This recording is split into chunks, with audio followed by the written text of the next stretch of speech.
You're listening to the Mind Over Murder podcast. My name is Bill Thomas. I'm a writer, consulting producer, and now podcaster. I am now trying to use my experience as the brother of a murder victim to help other victims of violent crime. I'm working on a book on the unsolved Colonial Parkway Murders, and I'm the co-administrator of the Colonial Parkway Murders Facebook group together with Kristin Dilley. My name is Kristin Dilley. I'm a writer, a researcher, a teacher, and a victims advocate, as well as the social media manager and co-administrator for the Colonial Parkway Murders Facebook page with my partner in crime, Bill Thomas.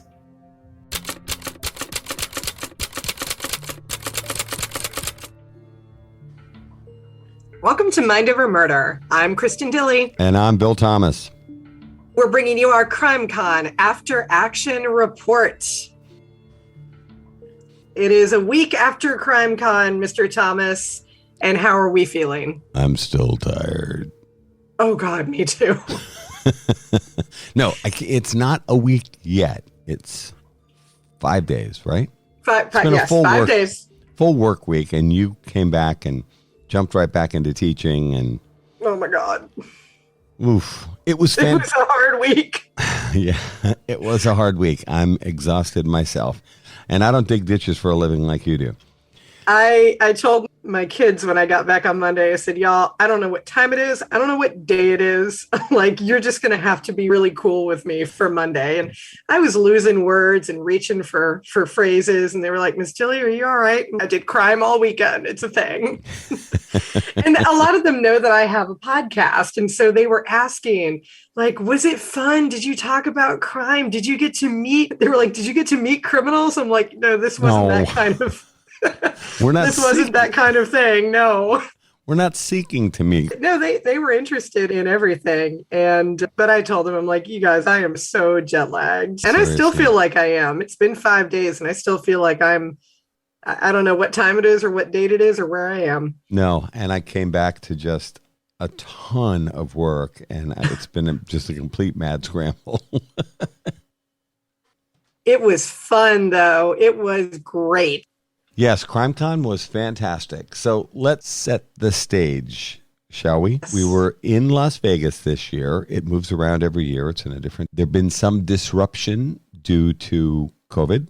We're back on schedule. That was a full-scale 5,000-person event at the Paris Hotel in Las Vegas. It was my first time in Vegas. I know it was not yours, and I know that you're not thrilled with Vegas, but I freaking loved it. It was great. I don't know. I've had to go to Vegas a lot for business over the years. I don't really drink, I don't smoke, and I don't gamble. So a lot of the things that are the selling points of Las Vegas are lost on me. Now, I do love live music, but we had no time to go to a concert. Right. They do have great food there and lots of it. A lot of the selling points for Las Vegas aren't really doing it for me. No, and same for me, but I love big, beautiful things. And so if you want big, beautiful, impressive places, then that fills the bill with Paris, where we stayed. And I woke up very early on Friday morning and walked to the Bellagio, which is big and beautiful, and Caesars, and the Venetian, and the Flamingo, which is maybe not as beautiful, and the Mirage. And so I got to see really cool places. And as I love taking photographs, and I got a ton of great photos. You did do that. I actually loved your photographs. That was a lot of fun. When you mentioned big and beautiful, I was thinking about showgirls and showboys, for that matter, or whatever they're called. And there were a ton of those out on the strip too, because at the same time as we were there was the NFL draft. Oh, yeah. Now, CrimeCon was scheduled first, and then the COVID-delayed NFL draft was scheduled afterwards, and they were technically at the Bellagio, but the NFL draft is so massive, and apparently there were another 200,000 people in town for the NFL draft. It's crazy. Not being a football fan, I actually did stop for a minute and watched a little bit of it, which basically involved nicely dressed college-age guys, pretty big guys, walking across the stage, and then they would say, and Joe Smith has been selected by the Jacksonville Jaguars. And I watched this for a couple of minutes, and I was like, that's it? Yep. Yep, that was it. A guy in a suit walks across the stage and they say what team he's been chosen by, and then the next guy walks across. So it's like a little bit like a beauty contest for really big football player types. Okay, I like that. Yeah.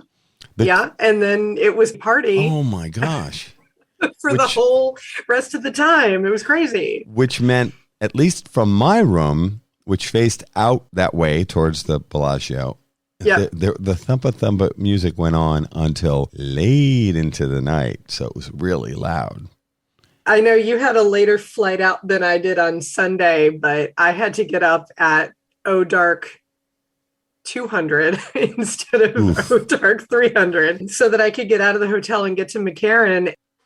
I did not get a single bit of sleep that night because every single time I tried to go to bed, you were getting the bass from the concert outside, and it was going strong. I walked down to get my taxi to McCarran at 3 a.m, I think it was. And the whole place was still lit up. Everybody was active. I even saw people from CrimeCon sitting out there in the bar at 3 a.m, just slugging back drinks, and waved to people. I was like, bye, I'm on my way to the airport. And they're like, oh, we haven't gone to bed yet. I'm like, yeah, no kidding.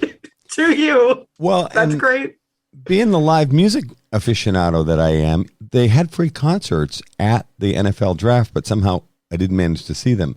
I know the rock band Weezer played. Yeah. Ice Cube was there. I would have loved to have seen Ice Cube or Weezer or both. And so they had all these concerts scheduled, but somehow all I ever got was doof, doof, doof, and never live music. It was just DJ type stuff. And it went on until the crack of dawn. It was just not conducive to getting a good night's sleep, which I know is not what Vegas is about. But it was still, the other 2 nights previously, I was able to get some decent sleep. It was just Saturday into Sunday morning that it was like, this party is going on all night long. Yeah. I will never get any rest. But even that was still funny. And by the time I got to McCarran at 3 a.m, there were a lot of other people who had very early flights. And it was a ton of people dressed in NFL jerseys. Right. Some of them still carrying beer, just straggling into McCarran. I have never seen so many drunk, half-dressed people in my life as I did.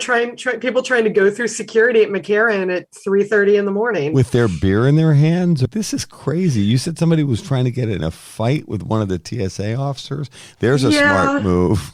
Yeah, one of the women behind me said the thing that you should never say to anybody. Oh, no. She basically said, you don't have to get an attitude about it. And of course, that will make anybody that's going to go over real well it. with the TSA officers. Yeah, TSA did not appreciate that at all. So not only did they get an attitude about it, but they pulled her out of line for her attitude about it. Yeah, it's funny. My attitude is when I'm going through a line and there's a series of officers in blue shirts that could very easily make my life incredibly difficult. Pull me aside, search my luggage, start asking me all sorts of questions, hold me up when I'm trying to catch my flight. The last thing I want to do is piss them off. I'm like, yes, ma'am. Yes, sir. Thanks, officer. I'll put my shoes back on now. Exactly. And, oh, I'm so sorry. I forgot to take my glasses out of my pocket or whatever it is. Call me a suck up, but I am not going to get slammed for treating these officers who have a crappy but important job. I'm sure it can get a little boring checking in thousands of people, especially when people are drunk and disorderly at 3 o'clock in the morning. Yeah. I don't want to get on their bad side. As a matter of fact, I'm going to try to stand out as the easy to get along with guy who said, yes, ma'am, yes, sir, and got through the line as quickly as possible and then put his sneakers on and walked away. Yep. My basic gist for getting through the TSA line is, good morning. How y'all? Thank you very much. You have a great day too. I will pull out all my Southern charm. But for God's sake, don't ever piss off the TSA agent, and especially don't start with, you don't have to get an attitude about it. Oh, yeah. Not good. Oof, it was bad. But speaking of great attitudes, the overall vibe at CrimeCon this year was incredibly positive. I think people were really excited to be at CrimeCon, traveling again. Almost no one wore a mask, which might not have been the smartest thing we've all done. We can talk about that a little later. The excitement, just the general ambiance of CrimeCon was super positive. It was.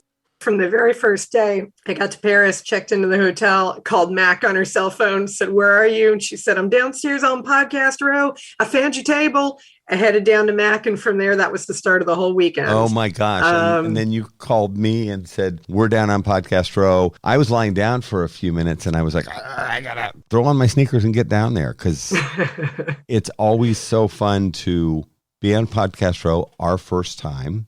And then to be with Cheryl Mac McCollum, who of course been a guest on our podcast and is a friend of the shows, and just start to get the sense of what Podcast Row was going to be like and how incredibly well set up CrimeCon was this year. It was, and it was nice. It was nice to see that they had given some thought to which podcasts needed to be grouped together. They put Othram and MVAC and CCIRI together, Cold Case Investigative Research Institute, for those of y'all that don't know the acronym. And that was neat. And Crawlspace and Renner were together. And it was nice to see that they'd given a lot of consideration to where people should go. And we were in close proximity to the Delphi booth. Yes, right across from them. And they're incredibly nice people. Kelsey German and her family. No, we were with some fantastic people. And we were actually right next to the entrance and exit, which would have been fantastic if we'd only had our large banners that said "Mind Over Murder." Here we were making our debut, and we had these beautiful banners made that fit like in an 8-foot by 8-foot frame, and they go behind your table. And then we had smaller banners that go on the front of the table, and Kristin had gone out and gotten fun little props and candies to give away. We had postcards and stickers and information on our podcast and, of course, on the Colonial Parkway Murders. So we really felt like we were all set to make our grand debut, and then we ran into a problem. And then American Airlines. Boo to American Airlines. Yep. Boo, boo. So I get there and I call Bill. I say, "I'm down on Podcast Row." And Bill says, "I have some bad news about the banners."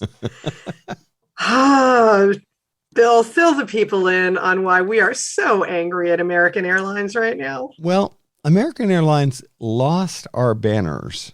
So the whole thing folds up into a 4-foot-long black tube. It's designed to be carried on. They told me when I checked my regular bag through to Las Vegas from Hartford, Connecticut, where I fly out of, that I had to check the 4-foot-long bag. And it had the banners in it and the stand, and it all folds up into a neat little package. And I didn't really want to check the banner because I was concerned about it. Banners, plural. They insisted that these particular aircraft for American Airlines don't have a closet in the front, and the bag that I was carrying, the long cylinder, is 4 feet long, and it doesn't fit in the overheads, so there's nowhere to put it. So they have to check it. So they charge you, I don't know, $30 or something like that, plus $30 for your other bag. I checked it, all the while thinking, gee, I hope this works out okay. Well, of course, it didn't work out okay. As you put it in the universe. You and Pamela are much more spiritual than I am, but I'll accept the fact that that thought might have crossed my lips, mouth, whatever, brain. Can you tell I'm still tired? We're tired, guys. We're tired. I fly to Chicago, change planes in Chicago, continue on, arrive in Las Vegas. And now, for those of you that haven't been to Las Vegas, one thing that's very strange about Vegas is the gambling starts from the minute you get off the plane. And they make you walk like 1,000 yards through a casino at the airport in order to get your luggage. The whole thing just seems insane to me, but there's a lot of people sitting there doing the one-armed bandits and the whole thing. They've just gotten off the plane and they're like, I'm going to start gambling. I'm in Las Vegas. Now, I walk literally all the way to the other end of the airport, and there's my regular bag. Grab it. Okay. Now I'm just waiting for the other bag, the long cylinder, and there's nothing, and there's nothing. So then you go to the luggage office, and the nice lady says, wait a little while and we'll see if it turns up.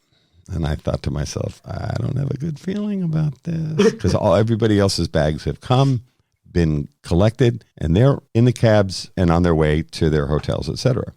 After a while, I went back to the nice lady and I said, it's not here. And she said, let's look. And so she looks in the computer and she said, it's still in Chicago. Oh, no. And I said, yeah, but we have a really big trade show tomorrow morning and we're making our debut and I really need those banners by tomorrow morning. She said, let's see what we can do. We'll see if we can get this cylinder bag on the next flight. And when you look at the schedule, there's like a ton of flights from Chicago to Las Vegas, like 3, 4, 5 different flights. So I think, well, we've got multiple shots here at getting the thing, the banners. Doesn't happen. So then I'm calling from the hotel, checking on the status. And they're saying, we're having a really hard time reaching Chicago. And I thought, Chicago's Okay. like, isn't it like the second biggest city in the country? O'Hare was the busiest airport in the world at one point. It's probably still among the busiest airports. What do you mean you can't get them? They're not answering the phone. And I ratcheted up. I was polite, but I was like, guys, we really need these banners. And they're like, we'll get them to you. So all that first Thursday when we arrived, the conference kicks off Friday at noon.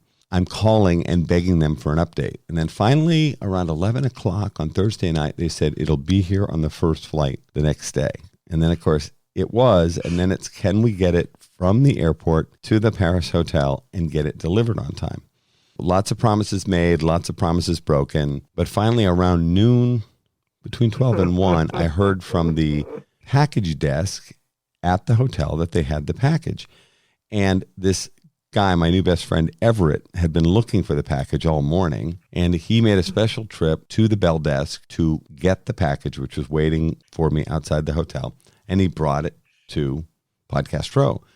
But unfortunately, what he arrives with looks like a wet noodle. It's the bag, and looking like it's literally been run over a truck, like those tractors they drive the luggage around with, which is actually, I'm fairly certain what happened.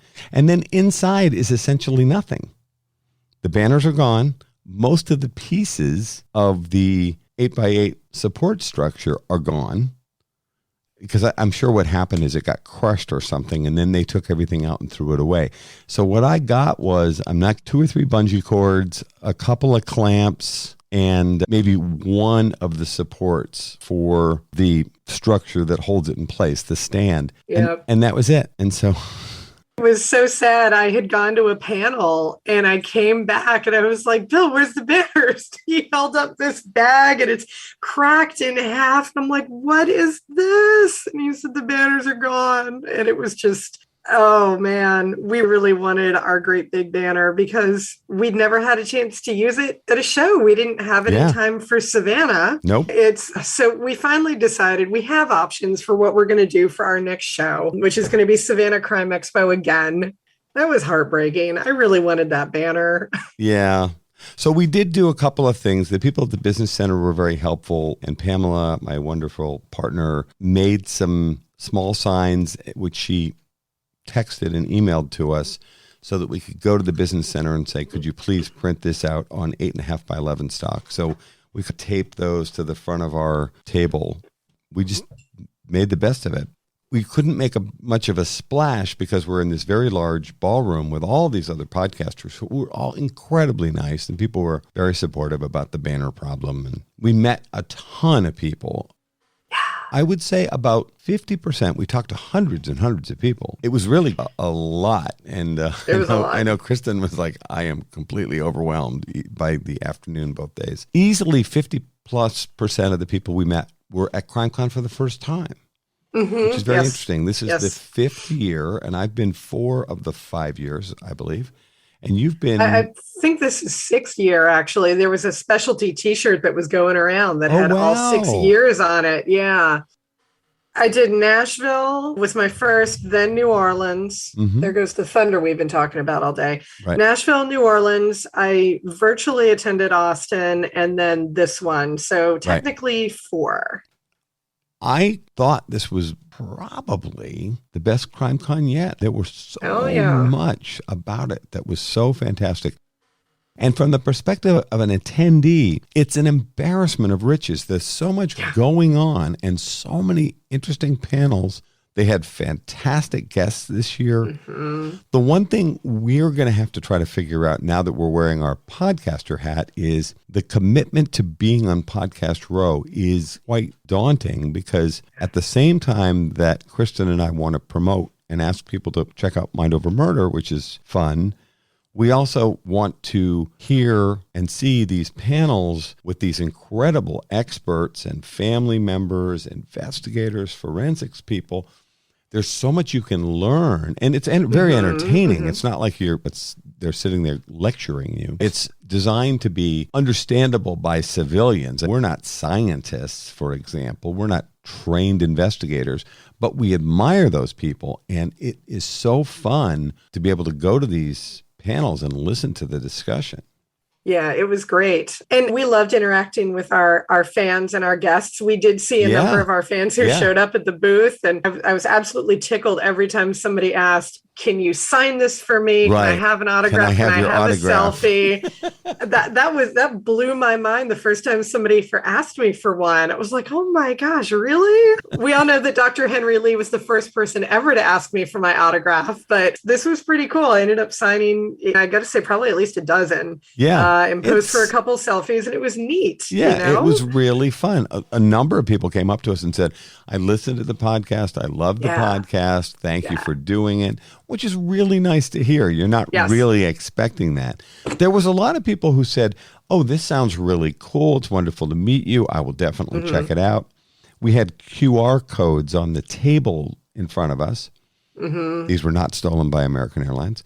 And the QR codes allowed you to hold your cell phone over the table and then go immediately to the Mind Over Murder and Colonial Parkway Murders websites. And people love that. And they're like, oh, I'm going to put this down as a podcast I want to listen to. You're listening to Mind Over Murder. We'll be right back after this word from our sponsors.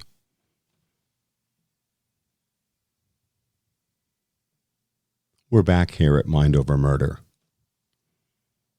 There's so much going on. You would never be bored because there are multiple presentations going on at the same time. And then there's Podcast Row. And then they had this thing, a smaller scale stage where they were doing live podcasts with television tie-in. So there's video and it's being recorded as a podcast. And so different people like Nancy Grace and our friends Lance and Tim from Crawl Space and many other people. Cheryl McCollum presented in there. And this was all inside the Podcast Row space, which meant there were tons of people there to enjoy those, I'll call them kind of broadcasts, which added even more to the energy of the place, although it did result in you having to shout a lot. So it was both so of us funny. It was funny because we heard Mac the second night at the Paul Hall's book launch / roast, and you could tell her voice was shot. Yours was getting pretty bad. Mm-hmm. The thing is, though, I'm a teacher and I'm used to talking over large groups all day. So I actually was okay. Like I was a little raspy maybe, but I'm used to working at that volume most of the day. But I could tell for some of the people who were not used to that, it did get pretty loud in there. But the enthusiasm was great. I watched Nancy Grace walk into the room that very tour of CrimeCon, like and it was star. It was crazy. I was like, there's going to be a riot up in here of people running to her for selfies and autographs. And the energy was wonderful on the glass box stage. I really did like it. But at the same time, it's hard if you're trying to shout over that kind of noise. And there were times when I was having a conversation with someone where I would have to say, I'm sorry, say it a second time, or I can't really hear you. But the glass box thing was an incredible hit. And on balance, I think having that theater set up for the broadcasts in the room was an additional jolt of energy, as if we needed that. I'm not sure about that. This was a situation where you're just going from the minute you get up in the morning until late at night because there's so much going on. And I'm not even talking about the Vegas stuff with the gambling and drinking and loud music and all that stuff. I'm just talking about at CrimeCon. Yeah. So it was very easy to always find something super interesting to do. And there were all kinds of displays and interactive activities. It was really well done. And I liked the layout of the hotel. I think it was in Nashville in particular. It was very spread out. It all depends on the layout of the hotel. The Paris, they had these major ballrooms, but they were all pretty close together. So you could run out, grab a coffee if you wanted or something like that, and then be right back in. You could pop into the CrimeCon store if you wanted to buy T-shirts and hats and basically I'm a detective T-shirts and all that kind of stuff. And they had a great bookstore set up with all kinds of true crime books, including Paul Hull's brand new book.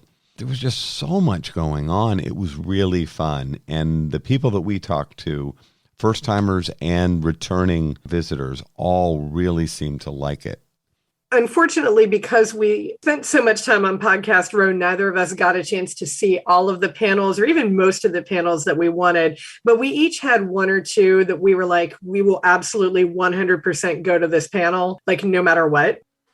And so the two that I absolutely, without fail, said I was going to go to, and Bill was good enough to oblige me on these, I wanted to go to the panel with Bob Ruff from Truth and Justice and Jim Clemente, I was going to say my favorite profiler, but that's not fair to Laura or Fitz. So one of my favorite profilers. One of your favorite profilers. One of my favorite profilers who anybody would be able to tell from the photos I was posting on my Mind Over Murder Facebook page. I fangirl pretty hard over Jim Clemente. I'm not going to lie. He was very excited to see you too. Yeah, I got 5 hugs from him. I'm so excited. Very sweet. He's a really good guy. He can come across as feisty and opinionated and sometimes even tough because he's a New Yorker through and through. But at the same time, he's got a really soft heart. And I know he's extremely fond of you. So he was very excited to see us. It was great. So he and Bob Ruff and George Jarrett, who's a journalist, had a panel concerning the forgotten WM3, West Memphis 3. Basically, it was a discussion about who killed the boys, Chris Beyer, Michael Moore, and Stevie Branch. When we think of the West Memphis 3, we tend to think of Damian Eccles, Jason Baldwin, and Jesse Miskelly. But Bob Ruff is contextualizing and saying, you know what, the real West Memphis 3, the forgotten West Memphis 3 are the 3 boys. And so what they did is they had George Jarrett, a journalist, do an interview with Terry Hobbs. He is Stevie Branch's stepfather and has, I think, long been considered a person of interest, especially from Bob Ruff's point of view. So they shot an interview with Terry Hobbs with George Jarrett asking questions. And then Bob pulled in Jim Clemente and said, from a profiling perspective, what can you tell about Terry Hobbs' behavior? And so they spent an hour breaking down portions of the interview and saying, okay, based on his response here, this is what I think as a profiler. It was very interesting. Yeah, it sounds it. It was. And I was a little disappointed that they couldn't have run it any longer than they did. In fact, I would say probably the one downside of CrimeCon is you really only have a limited amount of time to do your panels. So you never seem to get as much information as a true aficionado actually wants. Right. The panels typically run 45 minutes, and not every panel does this, but then a lot of them will build in 15 minutes or so for questions. But so the whole thing is you're in and out in an hour. And when you're into a really interesting case like the West Memphis 3 or many others, we've presented about the Colonial Parkway Murders, it's very challenging to cover a complicated case with, in our case, multiple victims and multiple potential suspects. You have to go over the basics of the case because a lot of the people that are in the room might not have, for instance, a Kristin Dilley level of knowledge about a case like the West Memphis 3. So you've got to go over the basics so that everyone in the room at least has a decent understanding of what it is you're talking about when you're talking about a particular case. pretty much every panel that I managed to go to, and I caught the end of Dr. Henry Lee's panel. Every panel that I did get to see basically was like, we don't have a ton of time here. And in fact, at the end of Dr. Henry Lee's panel, he's such a funny guy, by the way, for anybody who's never listened to him, he is hysterical. And I got back in there about maybe 10 minutes before he ended his presentation. He checked his watch. He said, "Oh, we're short on time." And he started zipping through his slides at like triple speed and just hitting the highlights. And people are cracking up at this guy who's going, "Oh, okay, we'll talk about this. No, that's not important. Never mind. I'm going to go to my next slide. Nothing important on there. Going to the next one." Very funny guy. Super funny. I could listen to these experts talk for hours if the opportunity presented itself. Dr. Henry Lee or Bob Ruff and Jim Clemente wanted to present for 2 or 3 hours. I'd be completely committed to it. 100%. They're that interesting, and the cases are fascinating. The second panel that I went to was what I think was probably the hot ticket for CrimeCon on this particular day. And that was the panel with Paula Woodward, journalist, and John Ramsey, father of JonBenet Ramsey. And the way the ballroom filled up as quickly as it did, you could tell that people were really hoping for something explosive. Big and explosive. I'm sure that there were people in the audience hoping for some sort of spontaneous confession or something. And of course, they were going to be disappointed. If John Ramsey had anything to do with his daughter's murder, he would not come to CrimeCon to confess it. Okay. I was about to stop you, but I'm glad you finished your sentence. I'm extremely skeptical of Mr. Ramsey and his family. Patsy Ramsey, his wife, has passed away. She had cancer and died some years ago. But you can put me in the skeptic category. At the same time, it was also very clear, and this surprised me, there were a lot of people in the room. I wasn't in the room with you because I was at the booth, but there were a ton of people in the room and then discussing the case afterwards on social media, on the CrimeCon site and elsewhere. Yeah. I didn't realize how much support there was for the Ramseys, where a lot of people feel that it's quite possible the Ramseys had nothing to do with their daughter's death and that they've been railroaded, is how they would see it. He made a number of points during his discussion with Paula Woodward that garnered a great deal of applause, one of which, of course, has been played out endlessly in the media over the last 48 hours or so, and that's that he discussed wanting to do advanced DNA testing through Othram Labs on DNA on the garrote that has either been untested or needs to be retested. He also made a point of saying that he thinks the murder of a child should be a federal crime. And that is something that he advocated for and which got a resounding, thunderous applause. Look, I thought it was a good presentation. It was nothing earth-shattering or world-shaking, but I was pleased to have the opportunity to hear him speak. I did see him at the booth later, and I called him over, gave him contact information for us. I shook his hand. I said, "I appreciate you being here at CrimeCon. Thank you for being willing to speak up. It took a lot of bravery to be here." And he smiled and acknowledged and said, "Thank you very much." And he went on his way. And did you invite him to be a guest on Mind Over Murder? I handed him our contact information and said, "If you'd be interested in being on our podcast, we'd love to talk to you." But I don't think he's going to get that. Or didn't you just tell me the other day, now he's following us on social media, so maybe he is interested. I had commented, and again, we do try to be supportive of the families of murder victims, as all of you who listen know. And I didn't think it was appropriate for me to be doing my armchair detective thing on the JonBenet Ramsey case 25 years on. I actually think what Mr. Ramsey was saying about testing the evidence and how important that is, I think he's onto something there. And there's a lot of people, including people like me, who are somewhat skeptical of the Ramseys and their involvement, who would be very open to the idea of get the advanced forensic testing done. They were not able to conduct a lot of this type of testing 25 years ago when JonBenet was murdered. So I would be completely behind that. And it's funny, I was discovering that there were a number of people on social media, on the CrimeCon sites and elsewhere, that were very supportive of Mr. Ramsey. I'm not necessarily in that category. Mm-hmm. But at the same time, I think we can all agree that, first of all, they should be treated with respect. The second thing is I could be completely wrong. In other words, just because me and probably millions of other people are somewhat suspicious of the Ramseys, they might not have had anything to do with this. If advanced forensic testing would clear them and identify an offender, that would be a very good thing for all concerned. I thought it was interesting when you first introduced the idea of Mr. Ramsey being at CrimeCon. I was fascinated with the idea that he was going to come to CrimeCon. Because one of the things I was thinking about was, what's the upside here for John Ramsey? He's, how old would you say he is, ballpark? Got to be in the 70s. 70s, yeah, probably. He's about my dad's age. Yeah, we can look it up. But I was surprised. I thought, what's in this for him? His wife is gone. He's not been charged with anything. I know he has to live with the sad legacy of losing their youngest child. His son, Burke, is a grown man now.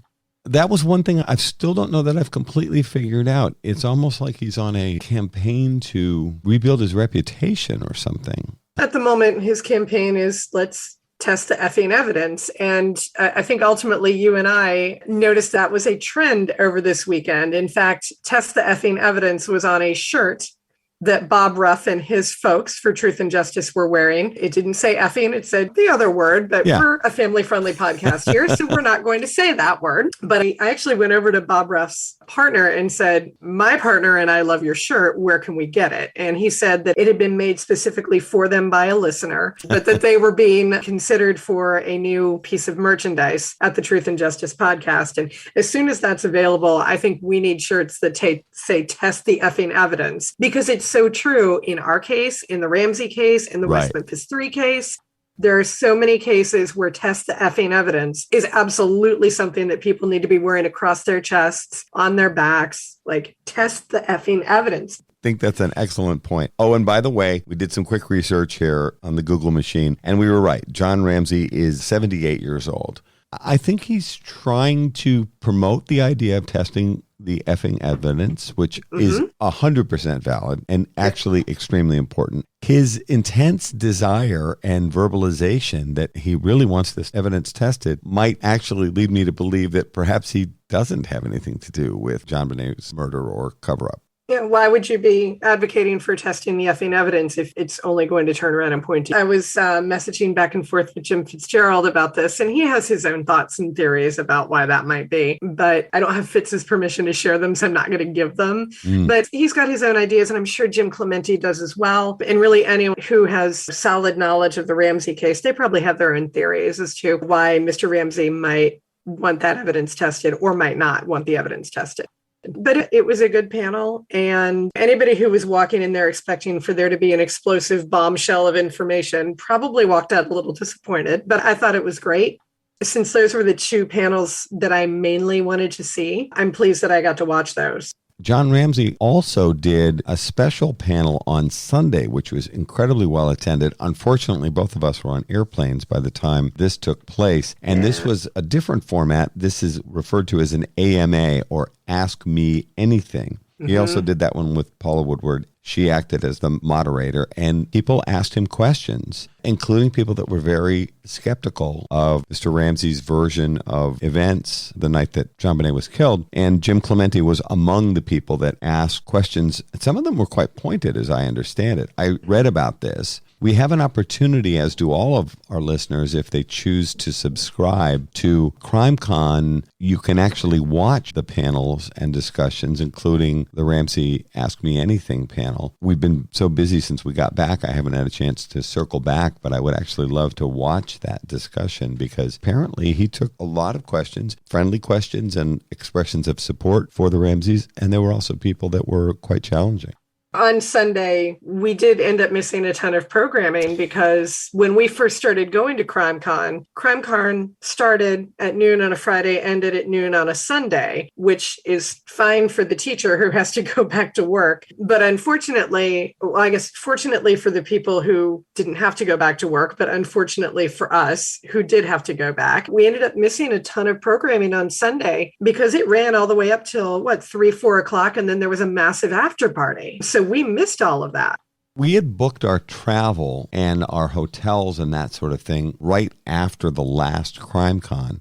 I don't think we were aware of the fact, and I think other people missed this too, that CrimeCon was extending their programming. They've got so many amazing people now that are participating. They can't fit it all into Friday, Saturday, which is why they extended through Sunday. I'm actually thinking that we might need to stay over and enjoy the program on Sunday and head back home on Monday now, because the program is that full and that strong. There were so many great panels. That's my single greatest regret, and we'll have to strategize about this. Our new commitment to having our own podcast booth to talk about Mind Over Murder is fun, but it's really time consuming. And even with us spelling each other, covering for the other person, it was still difficult because there were so many times during the run of the show that there were multiple things going on at the same time, and we just had to throw our hands up in the air. I missed at least half a dozen other amazing discussions. Same. Well, you shocked me when I was doing a little debrief with you afterwards when we were back home, and you said you only made it to 2 panels, because I only made it to 2 panels. I was floored at how difficult it was to get away from just fantastic conversations with listeners and the other podcasters and journalists and all these amazing people that were there. But even as you ran down the hall, I kept running into people who wanted to have conversations. It was really difficult. There's just so much going on. It's an embarrassment of riches.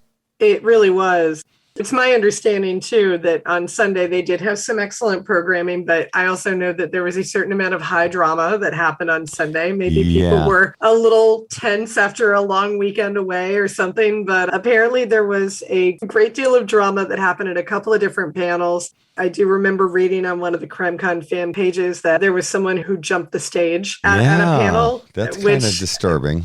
I don't know if we have Will Smith to thank for that, with people deciding they can take liberties that way. But it's my understanding that there was quite a bit of drama in various places around CrimeCon on that Sunday. People are tired and cranky by Sunday after 3 full days of activities.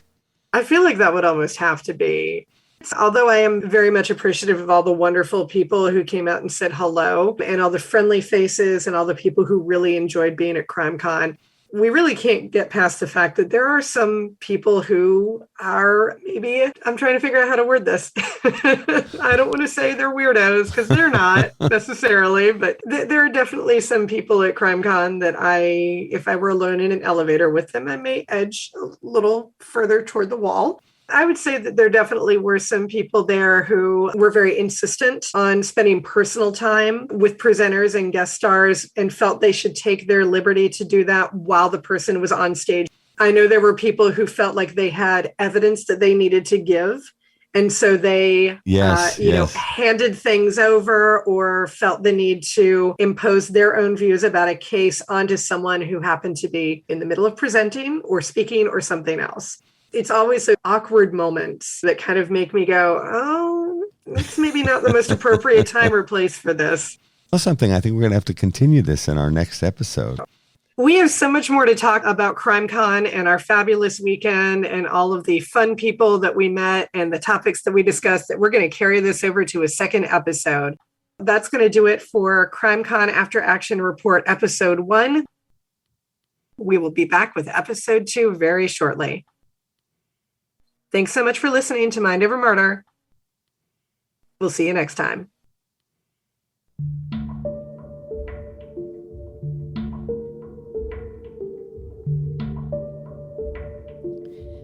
Mind Over Murder is a production of Absolute Zero and Another Dog Productions. Our executive producers are Bill Thomas and Kristin Dilley. Our logo art is by Pamela Arnois. Our theme music is by Kevin MacLeod. Mind Over Murder is distributed in partnership with Crawl Space Media. You can follow us on Facebook, Twitter, or Instagram. You can also follow our page on the Colonial Parkway Murders on Facebook. And finally, you can follow Bill Thomas on Twitter at BillThomas56. Thank you for listening to Mind Over Murder.